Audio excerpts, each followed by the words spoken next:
Good evening, ladies and gentlemen, in Montgomery, Alabama, and around the world. I am your host, Hooch. I am your co-host, Hooch. I am your producer, Hooch. I am the Alpha and the Omega. I am God. I am your Savior.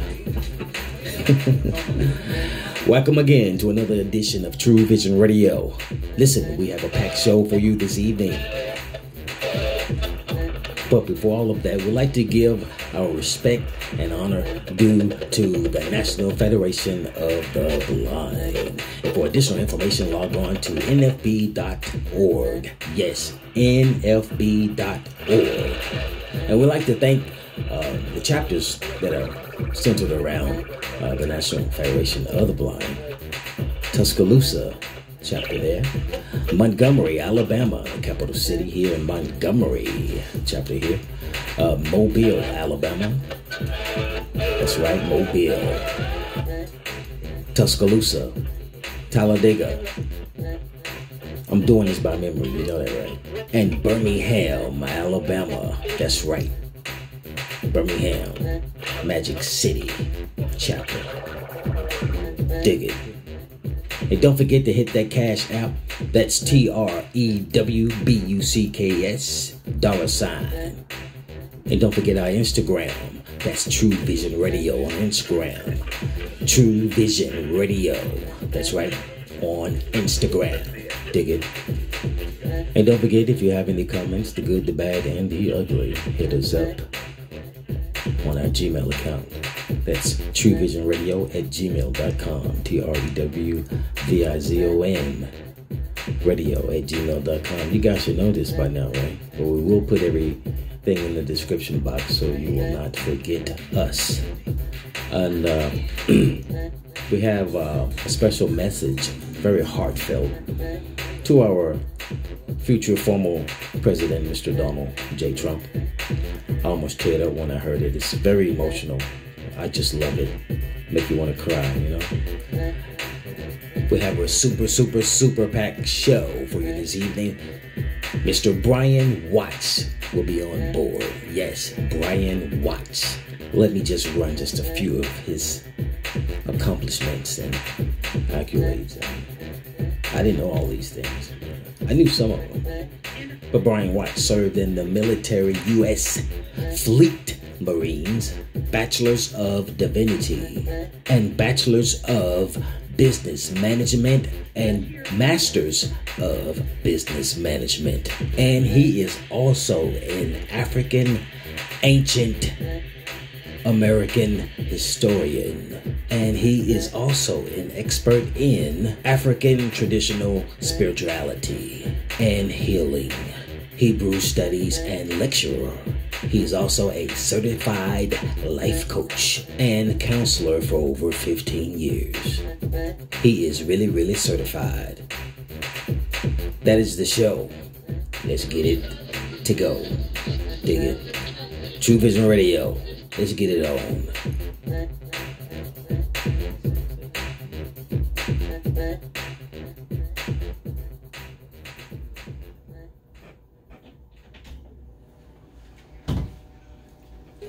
In the news today with Hooch, it is 71 degrees today in Montgomery, Alabama, and sunny. In local political news, Kirk Hatcher is in a runoff for District 26. Kirk Hatcher will square off with John Knight.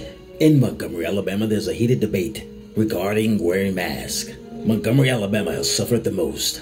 3,106 cases. Nearly 72% of the corona cases have infected African Americans the most. And 60% of the deaths of African Americans.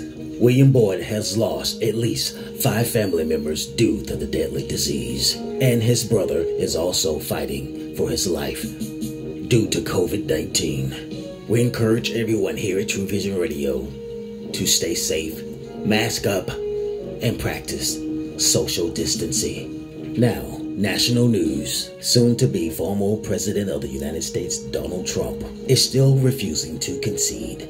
At least 14 cases out of 18 has been thrown out of court. Trump supporters are still hoping for a miracle. Now let's get ready for sports. And congratulations to the Los Angeles Dodgers. The Los Angeles Dodgers won the World Series, beating the Braves. The Los Angeles Dodgers haven't won the World Series since 1988. In college football, if you haven't got your college football on, you better do so, because the last game will be ending tomorrow.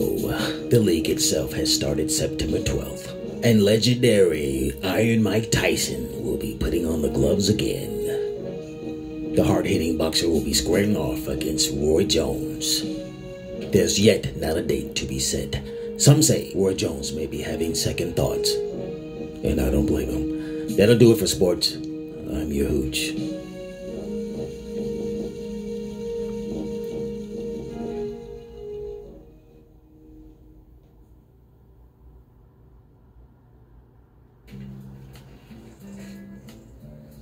Ladies and gentlemen, this is what we call Music Moment.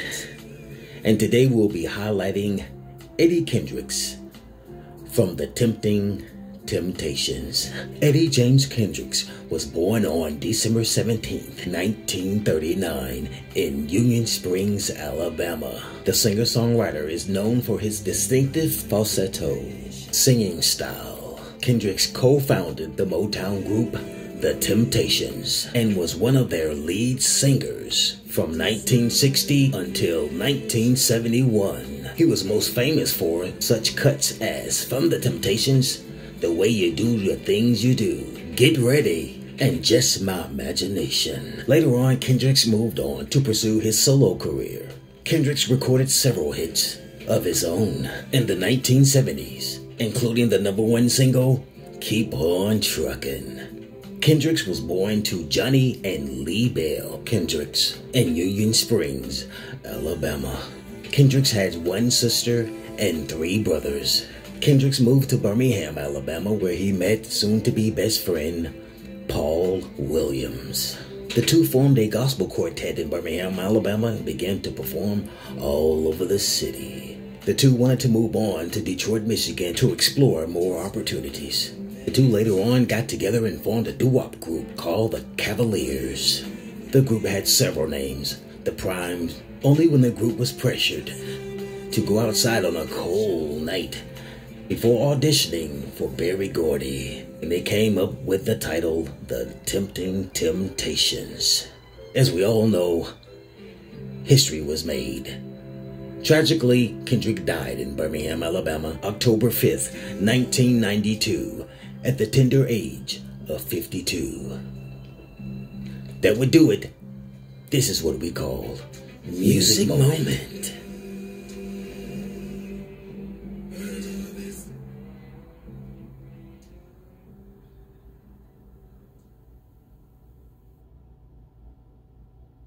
You're rocking with the Hooch on Trewvizon Radio.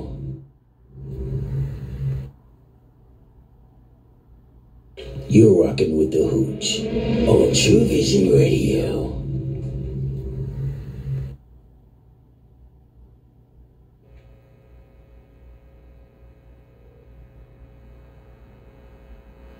Good evening, Brother Ron. Good evening, good evening. How you doing, sir? Pretty fair for a square. You can't beat that, man. Man, it's been a day. I understand. So I finally got you. So, whoo. We all have those days, Brother Ron. You just kind of have to grin and bear it and keep going, brother. Especially when you have to wear a lot of hats.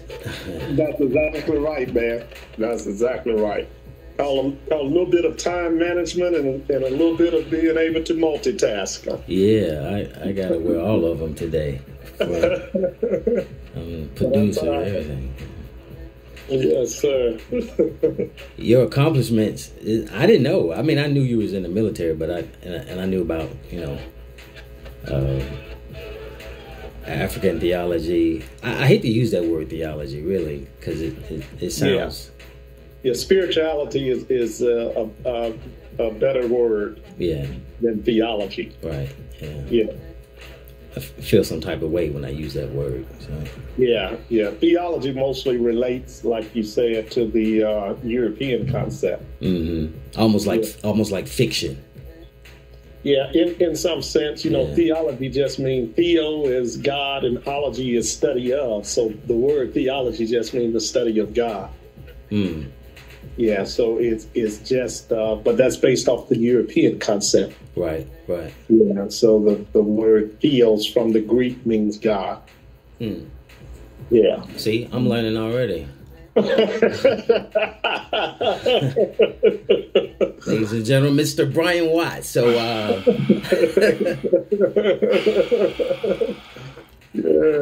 I just want to see if we could heal the land, so to speak, by breaking up something that we were taught not to bring up. Mental health. Oh, absolutely. In our culture. Brother Ron, yeah, that's a good issue. It's a good topic. Yep. And I think you're absolutely right. We have been stigmatized and really paralyzed to not, talk about it, not to address it. Now, there are reasons for that, Brother Ron, and I'll let you kind of lead me how you want to go. But there's definite causes behind the way we act and approach mental health in our community. Well, the floor is open, but I can start with, I can use it myself. I've been like the relationship with my father is not a good one, but it's not a bad one. But it's like he was never around, like I said, I was legally blind since I was 9 years old. At one point in time, I remember my mom gave me a moon pie and an RC cola and said, "Hey, I'm leaving, I'm moving to Detroit, but you're staying here and I'm taking your brother." So, it is what it is. My grandmother had a hand in raising me, and along with my aunties, but I had a lot of questions. Absolutely. Yeah. That's a traumatic experience. And unfortunately, your story, Brother Ron, is one of many, if I can say. Mm. The fact is, and I like to go back to origin to understand the dynamics of why we suffer from some of the things that we suffer from, and what you are describing. Like I said, your story is one of many. It's not a strange case for the mother in that particular time period. And this is just my best guess, as far as your mom's age, that probably would have been in the late 70s, something like that, early to late 70s. Mm-hmm. Yeah. So, and a lot of our women dealt with a lot of things as it relates to the social dynamic of what they had to face, Brother Ron. And that was caused by many different factions of society actually being against the black woman as well as the black man, and continuing to divide systematically the family structure. Yeah, because it's like maybe 5 years ago, my dad was in the hospital, right? Mm-hmm. And I went to go see him. I spent like maybe 3-4 days in the hospital. I spent the night. I never left. Right. And my aunt was like, "You better than me." she said, a man always want to know, who his father is. And, like, even then, you know how you feel like you want to ask something, but you feel like that energy tells you not to do it by somebody else's energy. Mm-hmm. And Mm-hmm. these people walked in the room, and they looked at me real strange, and he said, "This is my son." Now, we talked on the phone a lot, you know, he's been in and out here and there, and then all of a sudden this woman rushes up to me and hugs me and said, "Oh my God," it was my sister. Wow. Yeah. That's very interesting. Like I said, and I think the reunion is always bittersweet. Yeah. Because there's questions that are always going to remain that you're going to be seeking answers for concerning, why is the main question that everybody has when you deal with any type of family trauma. So the trauma behind, or let me say the cause behind the trauma of the reason that your father, and society would call it abandonment, would call your mother leaving a form of abandonment. But what was the cause? That's what you got to get to. And that's what you have to understand in order to treat any type of sickness or illness. You have to understand the cause behind it. And that's where we fail a lot of times. We look at the surface, and the surface is, well, why did you leave? And the question should be, what caused you to leave? Yeah. Oh, yeah. It's a big difference. And then when you ask that question, what caused you to leave, or what caused you to do to me what you did, whether it be sexual molestation, whether it was a form of physical abuse, whether it was a form of verbal abuse. There are all types of triggers that can make one go back to a state of remembrance that causes them to wonder what happened. So then the question needs to be, what caused you to do this? Right. Was it something in your past that you repeated as it relates to my present situation, being there and being with you in my present? Was it something in the past that caused you to treat me the way that you were treated or mistreated in the past that have now continued in a cycle from one generation to the next generation? So in biblical context, they will call that generational curses. But what they simply are is different pathologies that are, because we never deal with them and we never get to the cause of why that was done, never go back to the origin of why it was done, it continues to repeat itself within our families, within our community, and within the African nation abroad. So we continue to operate in that particular vein to where we're constantly having to deal with the same mental challenges that our parents faced, our grandparents faced, so on and so forth. So if that makes sense, we need to start looking at the cause. And that would entail us going back farther than just our mother and our grandmother. That would entail us going back to great-grands and great-great-grands to trace the trauma that have been passed down through us unconsciously and genetically as it relates to structure and how we react and how we perform in society concerning each other.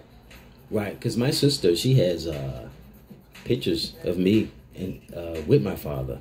So, and because she used to say, you don't remember playing with me when we were little? Because she's a little bit older than I am. So I'm like, I really want to remember. I really want to remember. But she sent me this picture of me with my father. I'm sitting on his lap. So I'm like, okay, he was trying to be there. But it's just, it's, you know. And what that is called is repressed memory. We have it when in the world of counseling, we talk about repressed memory. Those memories that we choose to put in the back of our minds, not so much forget, but we choose to bury them to keep pain from surfacing within our own individual lives and our own mind. Sometimes it's best not to remember because it protects you from memories that are not advantageous and productive concerning where you are right now in life. So we repress those memories. We bury those memories. Like I say, we don't forget, because there's nothing that you will do that in the myth of forgetting is just not true. There's nothing that you will do in this life that cannot be triggered to where that memory comes back. So even though we say we forget, in actuality, we do not forget. We suppress or we bury.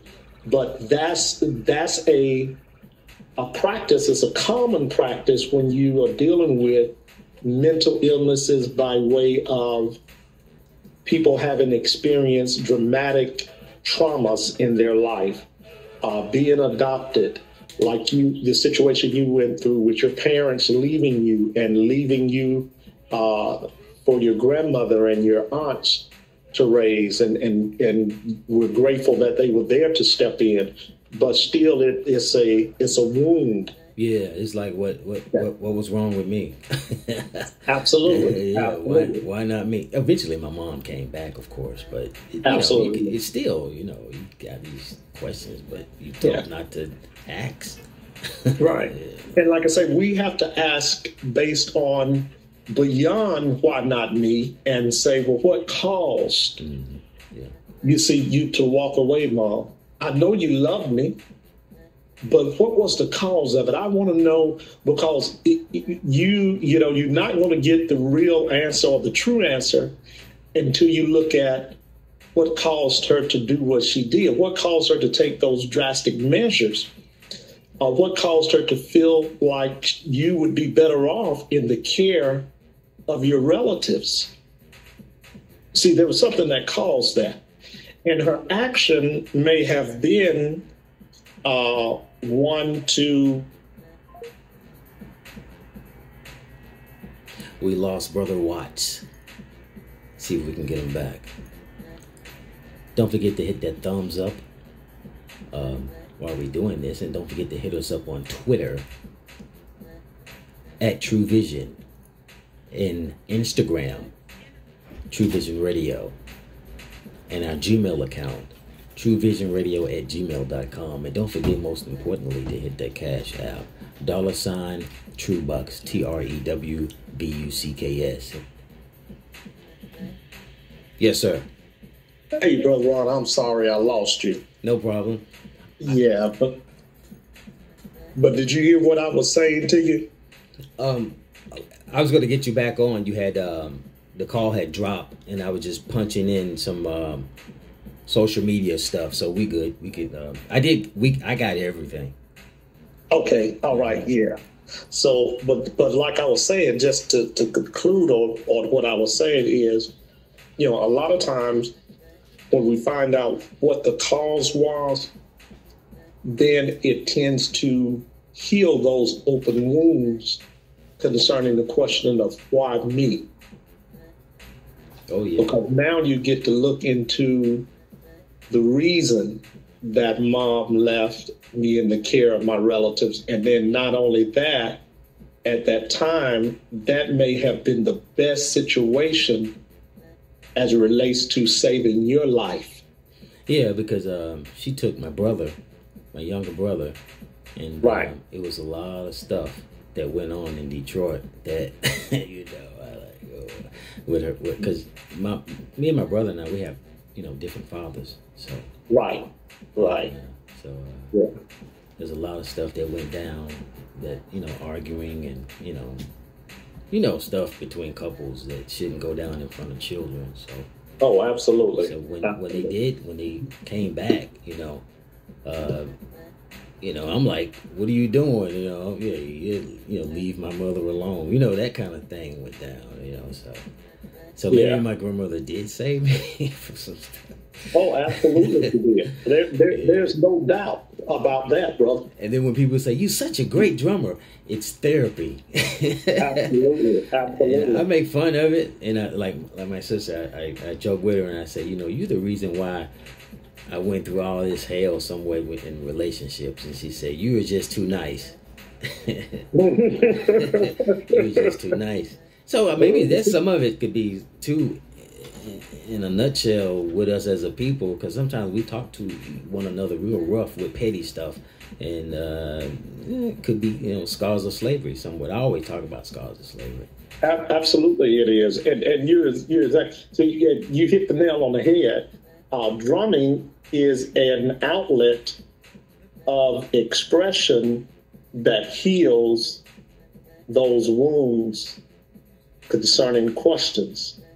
So your expression on the drums simply gives you a peace. It offers you serenity. It offers you an opportunity to go to another place apart from and outside of the realm of being hurt or wondering why.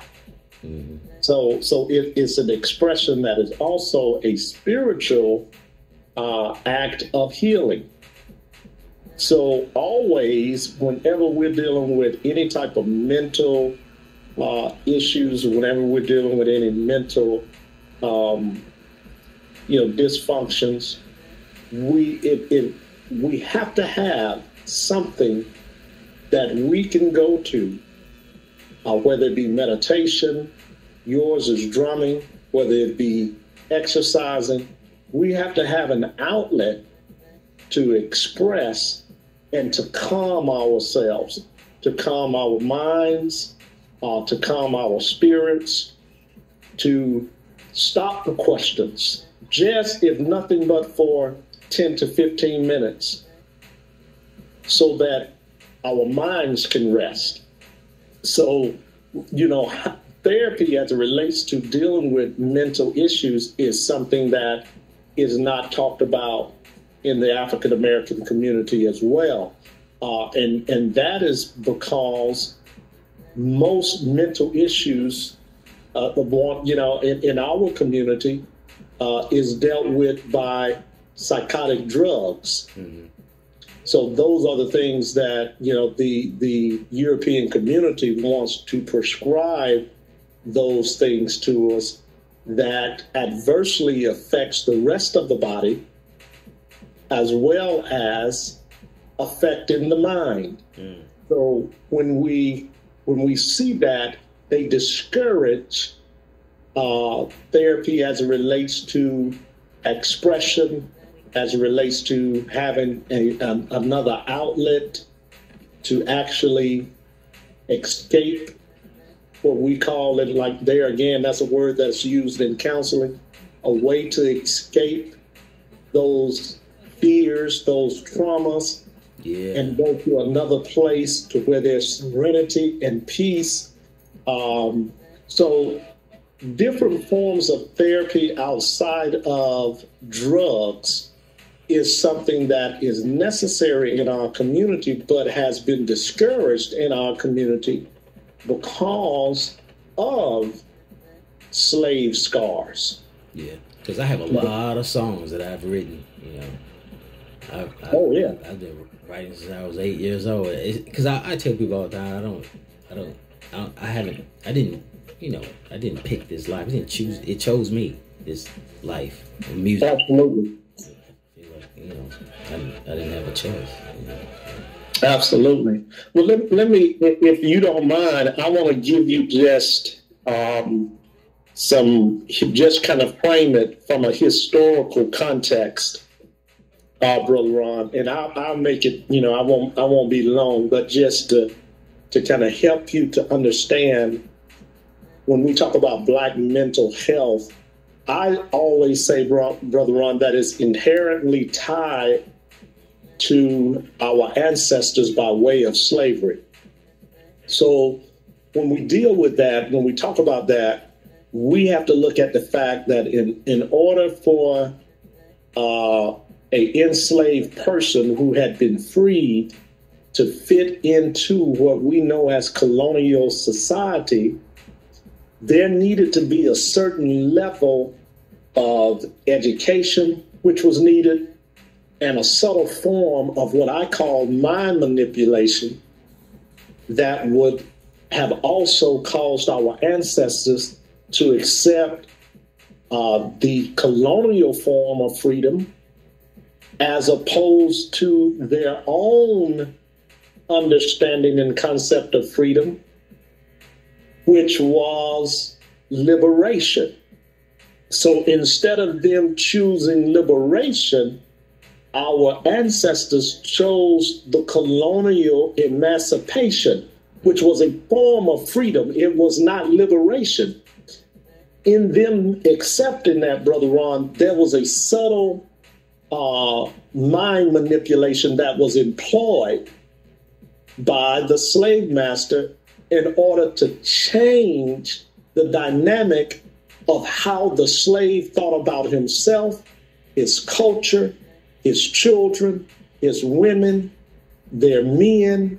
It changed the whole dynamic structurally because the slave master said, in order for you to fit into our America, you've got to accept our colonial ways. You've got to accept our colonial teaching. You've got to accept our colonial religion. You've got to accept our colonial medical practices. Everything that you do, if you're going to be a part of this America, then you have to become white in this society